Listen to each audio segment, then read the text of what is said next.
Hello and welcome to another episode of Analog Insights. In today's episode, we review the Mamiya C330, which is one of the few 6x6 medium format twin lens reflex cameras with interchangeable lenses and bellows focusing, which allows you to do true close-ups. The Mamiya C330 was first released in 1969 and then saw an update in 1972 as the Professional F and later as the Professional S in 1983, which we have here. The camera was lent to me by one of the viewers of this channel, and I'm really grateful for that and the opportunity to review it. We took it out on a Sunday morning photo walk, shooting Kodak Portra 160 and Ilford Pan F. And in this particular case, all our films were developed and scanned by the Carmencita Lab in Valencia, Spain. And we can highly recommend their services. So take a closer look at the Carmencita Lab and check them out. So without further ado, let's take a closer look at the camera, its features and its lenses.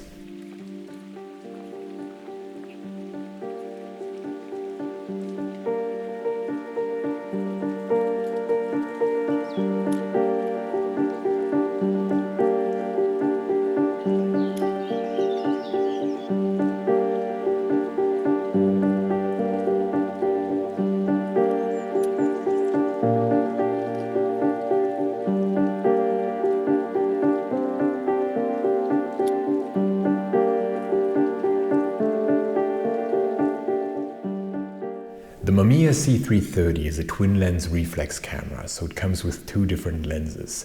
The upper one is a so-called viewing lens, through which you basically compose or frame your shot, and the lower one is a so-called taking lens that actually takes the shot when you press the shutter.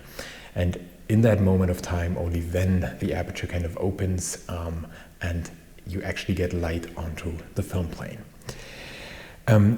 What is also important is that usually such cameras have fixed lenses. So the most famous ones, like the Rolleiflexes, typically came with different fixed lenses.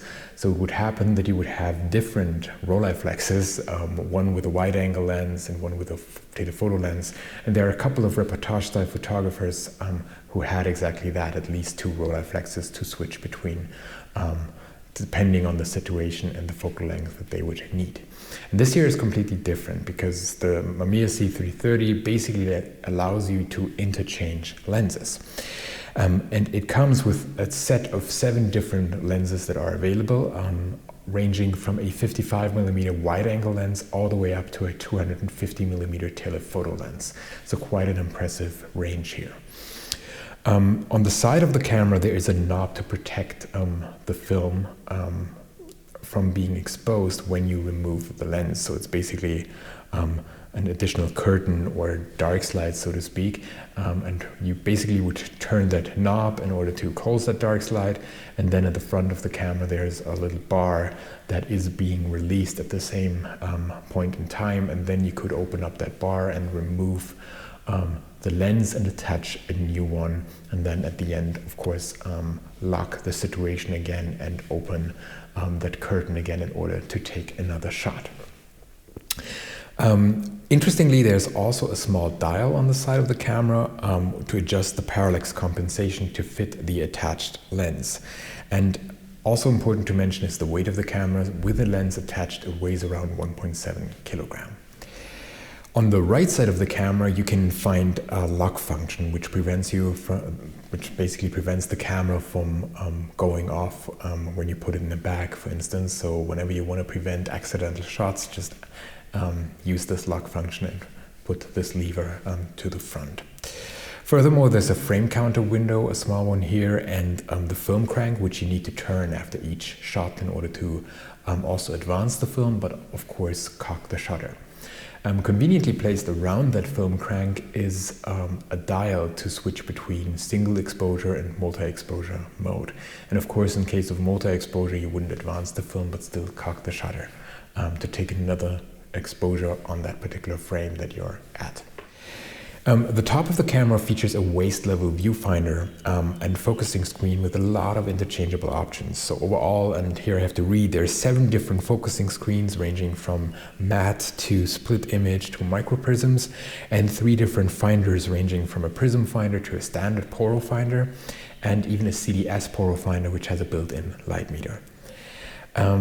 Furthermore, there are even 3 different types of magnifying hoods, which in our case can be flipped out, which is also common for these kinds of cameras, that it's kind of part of the hood and you just press it in order to flip it out and then push down again in order to flip it back in. Last but not least, there's a focusing dial on both the left and the right side, which is really convenient and which extends the bellows mechanism. And here, thanks to the bellows focusing mechanism, you can get incredibly close to your subject with these lenses, and there's even a small indication to let you know how much light is being lost because of the extension of the bellows, to which you then of course would have to compensate your exposure to. So you would basically add a stop of light, for instance, if it is really far extended because of the light being lost because of the distance. So also a good piece of information that is quite common, by the way, whenever you have bellows focusing. So much about the features on the camera itself. All the other features are part of the lenses.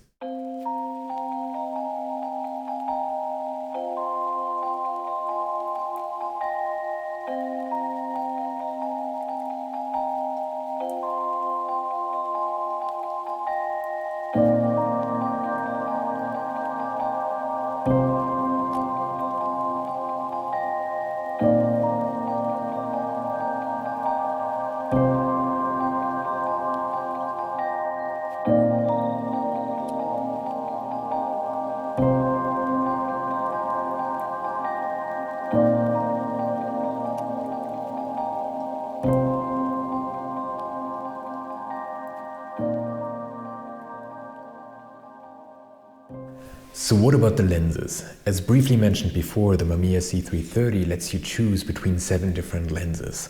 For our test, we carried a 55mm f4.5 wide-angle lens, an 80mm f2.8 standard lens, and a 180mm f4.5 telephoto lens. In our test, all these lenses performed incredibly well with both color and black and white film, and even the 55mm wide-angle lens showed hardly any vignetting. It is also important to mention that all these lenses come with built-in leaf shutters, either a Seiko or a Seikosha leaf shutter with speeds ranging from 8 seconds all the way up to 1/500th of a second. And as is common for leaf shutter lenses, you basically get flash synchronization across all speeds, so all the way up to 1/500th of a second, which can be really convenient. As briefly mentioned before, you have a little dial for parallax compensation, and you just set it according to the attached lens, and you have this lock and unlock function on the side of the camera in order to remove the lens and attach a new one. An important side note, and this was mentioned before on the channel, once you go medium format, you encounter a completely different quality. And in my opinion, you don't necessarily need to invest in the most expensive lenses out there. The Mamiya C330 was a camera created for professional studio use, and there were many, many photographers using it for that particular purpose, usually from a tripod.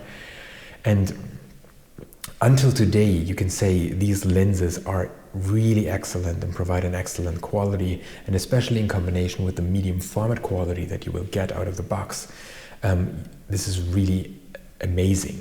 So in my opinion, you don't necessarily need to invest in a Hasselblad with a card-size lens, especially if you're just starting out and looking for a versatile camera in the 6x6 format. And ideally, as in this case with interchangeable lenses, then this Mamiya C330 is really a good option to look at because of its relatively low price point.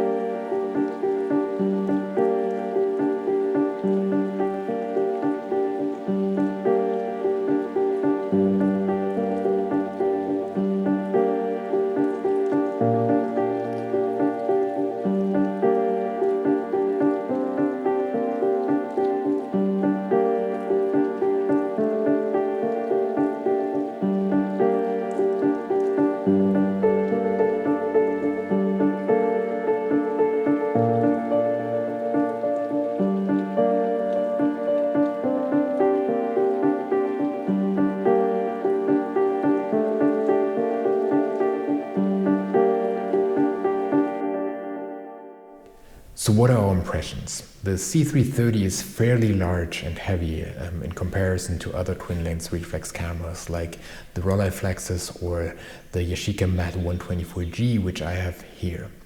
Furthermore, also the aperture and shutter speed controls are a little bit more fiddly.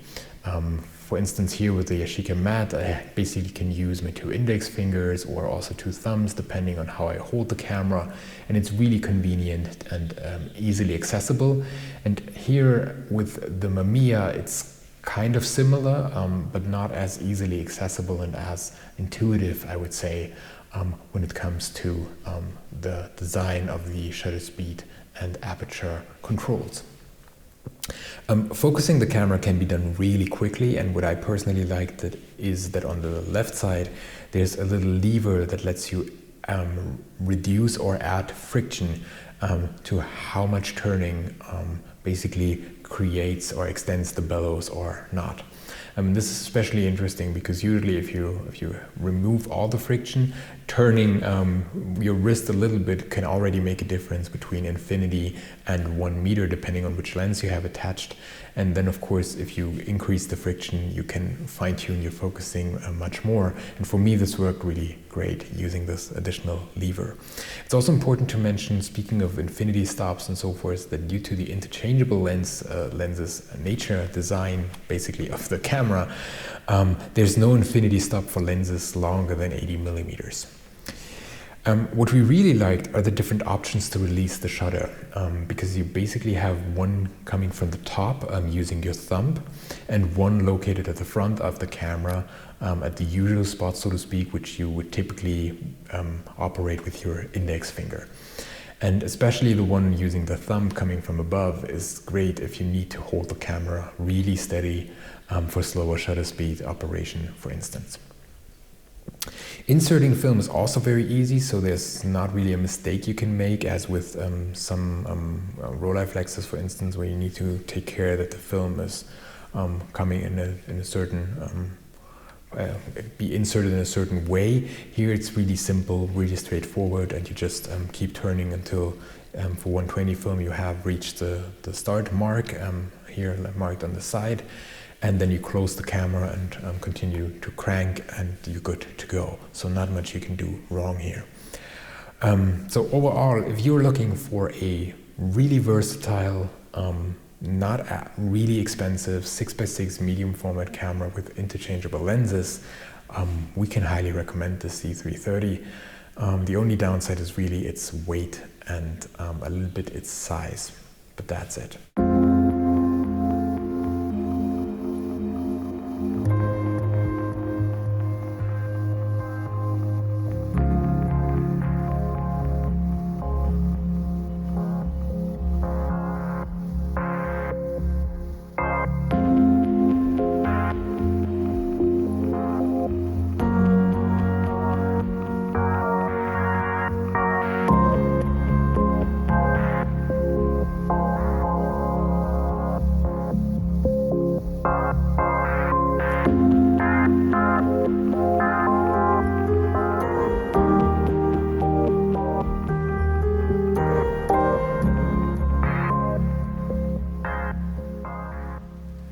So thank you very much for watching. We hope you enjoyed this episode of Analog Insights and our review of the Mamiya C330.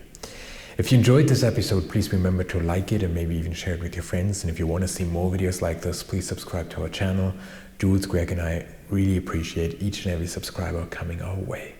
So thanks for watching. I hope to see you soon. Bye.